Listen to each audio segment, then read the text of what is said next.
Hi everyone, this is Elena and I'm back today with another video for you. I will have a card towards the end of this video, but first I wanted to review the Chameleon pens. You have seen me use those pens a lot on my blog and I have different videos, so if you subscribe to my YouTube channel you can always look at all the, keep up to date. But as well, if you search through my videos, you will see a few more videos where I'm showing you how these pens work. So in this video, I just wanted to explain you the principle, how these pens work and what you can do with them. I've already stamped these images for my card that I'll show you later.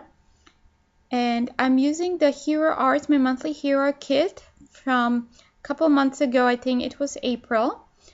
And this is all these images are from that kit, so they're perfect for coloring.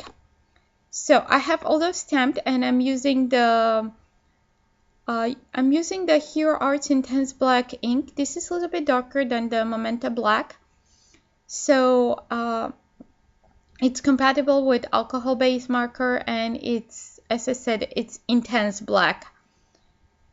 So that's one of the reasons that it's like darker black that I like it. So let's get started. Here I have some scrap paper to show you the Chameleon pens. So this is the full box. This is a full set of 52 pens. It has 50 colors plus a detailed pen and a colorless blender. So let's open the, before we open, I'll just, I purchased the Chameleon pens like when they came out like a couple years ago or 3 years ago. I got my full set of 20 plus 2, and I got those even before I applied for the design team. So my review is unbiased. I really like the pens. And as well, I purchased my additional 30 pens when they came out on Kickstarter last year. So I really wanted to have them. And I wasn't sure if I was going to apply for the second round of for the design team. So because I had the pens before I applied for the design team, this shows you that this review is unbiased. So let's open the box. Here we have like all 32 pens inside, and the box is very sturdy, very nice, and fits everything perfectly. So my colors are mixed up. They're not in an order because I've colored and just put them back, and I haven't put them back in order yet. So, and in the box I keep some stamp images that to color on the go. Whenever I pick the box, then I already have something to color in there. So, as I said, there are 50 colors. You can see the whole selection. And with one color, you can do multiple tones. So you don't need additional shade of that same color. So, let's start with the turquoise. It's one of my favorite colors. So let me explain you how this pen works. This is the pen, and it consists of two parts. This is the alcohol-based marker. It has two ends. So there is brush nib and the bullet nib. The brush nib is Japanese brush nib. So there's the nib. And the nib is designed in such a way when the blending solution is applied that after that it releases that blending solution slowly, so it gives you that nice blend instead of dumping the toning medium at the beginning and then you have the actual color of the marker, which is not characteristic of other alcohol-based markers on the market. So in order to apply that colorless blender, I'll tell you a little bit later, but this is the bullet nib for smaller areas, so you can, and that's the ink kind of storage. So when you compare it, just the just the body of the marker. It's the same, pretty much the same size as the Copic markers, or as well other alcohol-based markers on the market. I don't have others, so I'm just comparing with Copics. And this is the blending chamber. There is a blended toning medium nib inside. So that one is full with colorless blender. So the way the pens work, you open the pen, the nib you want to use.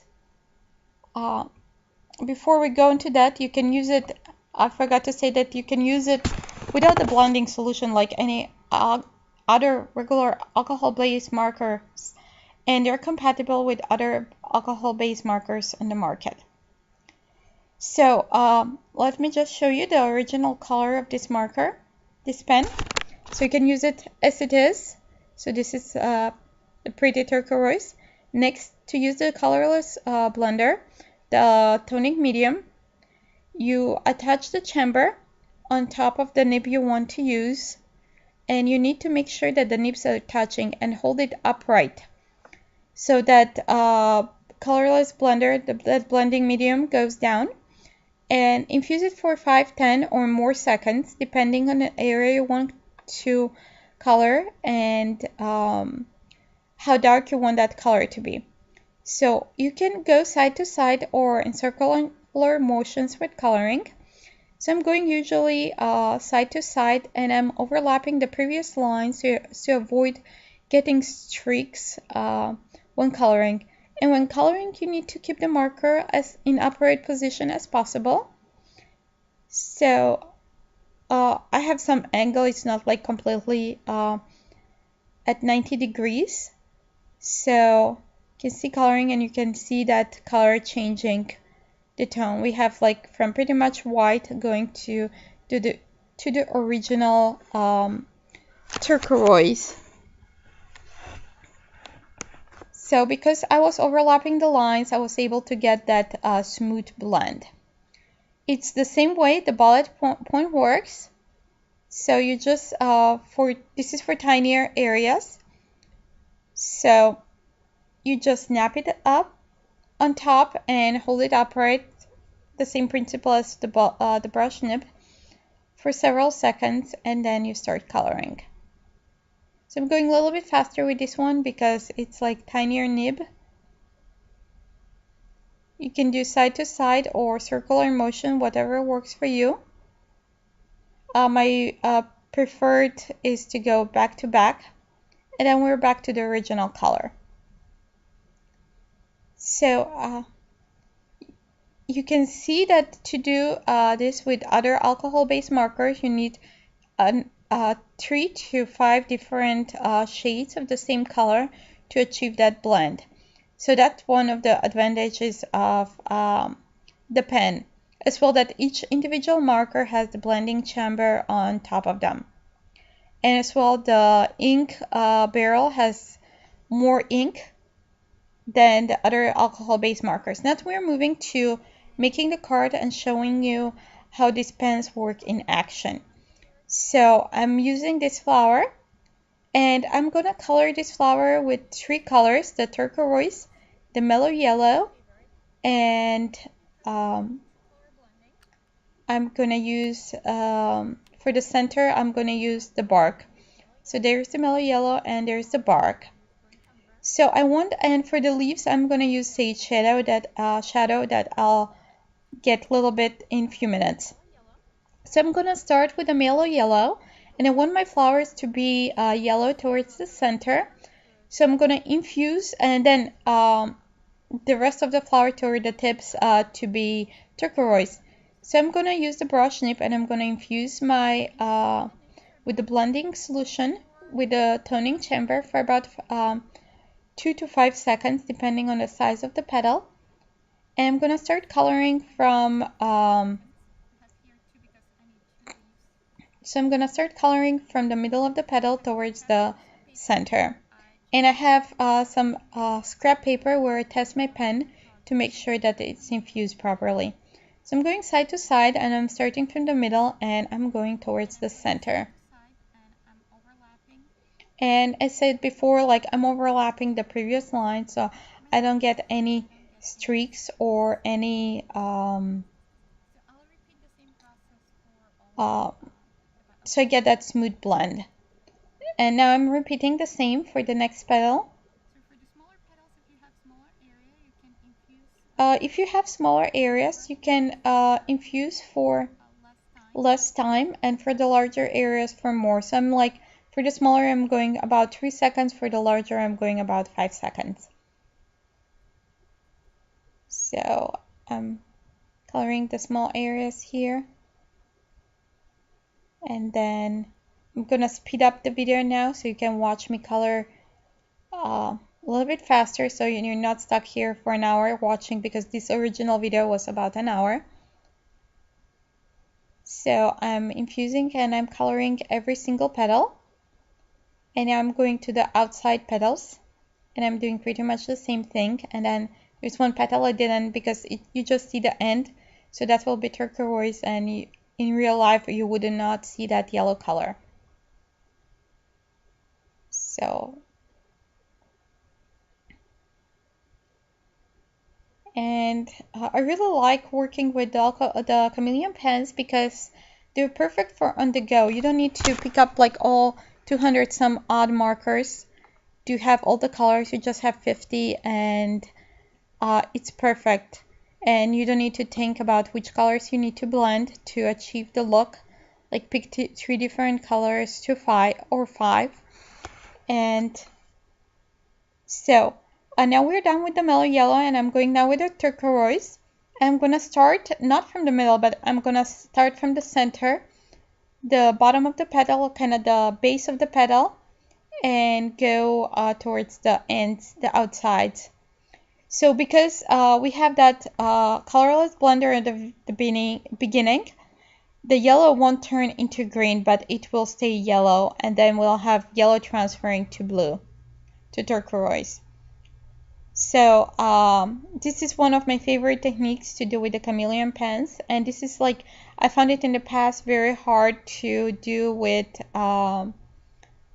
Copic markers. So I'm infusing about 7 to 10 seconds, a little bit longer than for the yellow because we're now coloring the whole petal instead of half. So I'm trying on the side to make sure that everything is that infused properly. And I'm again using the side to side motion to color my petal. So, and I'm usually going slow to make sure that I achieve that nice blended look without any streaks or without being in any hurry. So there's that petal is done, and let me show you up close. You can see how we have that transition from yellow to turquoise. So I'm going to repeat the same process for the rest of the petals, and I'm speeding up the video so you're not bored again watching me color every single petal in real time. Not real time, but not sped up time. In original time, for lack of better term. So I'm coloring every single petal, and I'm going around and making sure that I have that nice blend.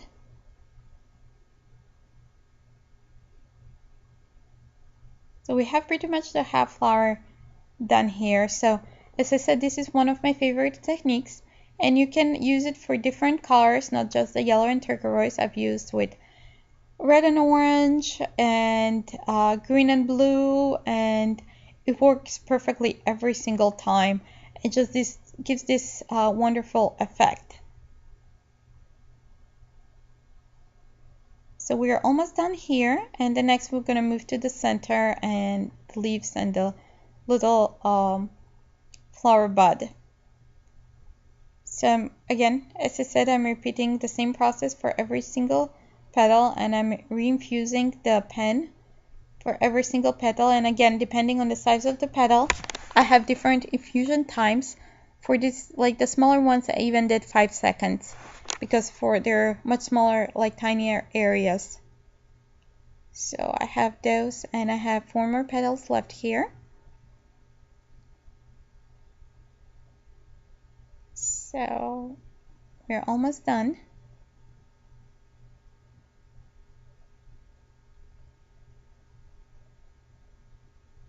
So I'm repeating that one. I got little streaks, so I repeated like coloring on top of it, and I did circular motions so it kind of blends those streaks. So I'm now coloring the tiny areas of the petals, the little folds, making sure everything is colored in. So with that, we're pretty much done. So now I'm going with the bark, and I'm not going to infuse the bark. I'm using the bullet nib. I'm going to color the center. So I'm coloring the center of the flower and the little, I'm not sure how they're called for the flowers, like the middle of the flower, the center. So next I'll go with the blender pen and lift up some of that color from the center. So that's the blender pen. I'm just coloring a little bit, lifting that color. So next I'm using dark sage to color the leaves, and this is one of my favorite greens, and it's a new color that came with recently. So I'm gonna start with the larger leaf, and I'm infusing for about 15 seconds, and then I'm gonna color in that leaf. And again, I'm going with the side to side motion and making sure that every line that I overlap the previous line, so we don't have line streaks onto the image. So I'm going slowly, making sure that I get that nice blend. So I'm like halfway here, but we're almost done.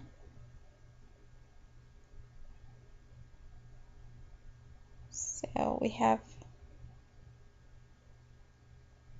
now we're back to the original color, and I can move a little bit faster. And then the little stem. So next I noticed there that I didn't color part of the flower, so I'm gonna go back later and coloring that in now. So just like little fold.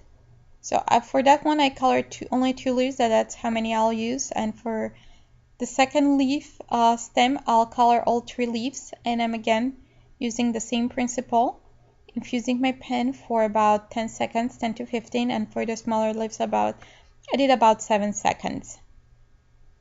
So, and that's my last leaf. And next I'll move to the little bud, and I'm using again the mellow yellow, and then I'll go over with the turquoise pen. So now we're going with the turquoise, infusing it for a few seconds. Now that we have smaller areas, we need shorter infusion time. And then coloring the top, and then I'll do the peripheral petals. So now we have all the images, and next is to die cut them. So I'm using the coordinating die that came with the same kit, and it came as well with paper layering die. So first I die cut the outline, and then I'll do this paper layering die. So I'm just positioning, making sure that everything is centered onto die, so I don't have a messed up image. So by the magic of YouTube, I've already die cut that one, and I'm now removing it from my sticky note. And those sticky notes work perfectly for die cutting. So, and then I'm just gonna pull up the petals to give a little bit dimension and fold them a little bit up, so we get that little 3D effect. And by magic of YouTube, I have everything cut up, and I have my card base that's wood grain. I'm gonna stamp my sentiment onto it directly, so I'm using my Misty tool, and I'm gonna first arrange the images where I want them to be, and then position my sentiment. So I'm using the thinking of you sentiment, and I'm gonna line that up straight. Then I'm gonna stamp it a few times to make sure, because we have textured cardstock, the wood grain cardstock, to make sure that scent that ink is in all the creases and I have nice coverage. So I'm stamping it for about 3 times, and if it doesn't stamp well or emboss well, after that you can go, if you don't move the stamp from the MISTI, you can go back and stamp over it and it will be on the exactly same spot. So mine got covered pretty well. So I'm applying copper embossing powder, and then using my heat gun, I'm heating embossing it, melting that embossing powder, and you can see how it melts. It got shinier. So next I'm using a Pool Party ink pad to add some splatters in the background. Just add some water with my water brush. Kind of mix that up and just sprinkle on top of my card base. So to add some more interest. So that's done. Next I'm using some copper thread. I'm gonna fold it into a circle a few times and then adhere it to my card base with with a glue dot to make sure that it stays in one place, it doesn't move around. And then because it will be under the flower, those dimensionals, the adhesive that I'll use for the flower will keep it down. So I'm adding one more for the other end, and I'm gonna fold it. It's kind of hard to get hold of it. So, and then on top I'm gonna adhere my images. So for the flower I'm using a dimensional, so that's like gives a little bit more dimension to the card, kind of give more interest and like pops up that flower. Next I'm gonna adhere the leaves, and I'm using regular adhesive, like non-dimensional, and then the little bud I'll add dimensional on that one so it pops it up. So to finish up my card, I'm gonna add some sequins and beads. So I'm just positioning everything around where I want to be, and then using liquid adhesive, I'm gonna adhere everyone. So, and this finishes our card. So I hope that you like this card. Don't forget to subscribe to my YouTube channel to keep updated with all the videos. So this is the card up close. Thanks for watching and see you soon in another video. Bye!